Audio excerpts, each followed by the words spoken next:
नमस्कार शेतकरी बंधूंनो, मी लक्ष्मीकांत डुकरे. माझ्या नवीन यूट्यूब ब्लॉगमध्ये आपले स्वागत आहे. मित्रांनो, शेतकरी बांधवांना हेक्टरी 5,000 असे सोयाबीन कापूस अनुदान मिळणार होते. तसेच आपल्या महाराष्ट्रातील 50 लाख शेतकऱ्यांना हे अनुदान मिळाले आहे. तसेच काही शेतकरी बांधवांना हे अनुदान मिळाले नाही. तर हे अनुदान कशामुळे मिळाले नाही, काय कारण आहे, मी ते तुम्हाला ह्या व्हिडिओमध्ये डिटेलमध्ये सांगणार आहे. तर चला पाहूया मित्रांनो. कापूस सोयाबीन अनुदान योजनेतून 49 लाख शेतकऱ्यांच्या खात्यात 2398 कोटी रुपये वितरित झाले आहेत.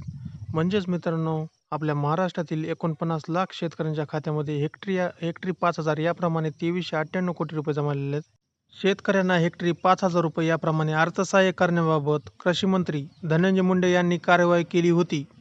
अर्थसहाय्य योजनेतून मुख्यमंत्री एकनाथ शिंदे, उपमुख्यमंत्री देवेंद्र फडणवीस, उपमुख्यमंत्री अजित पवार तसेच कृषी मंत्री श्री धनंजय मुंडे यांच्या हस्ते ऑनलाईन वितरण प्रणालीचे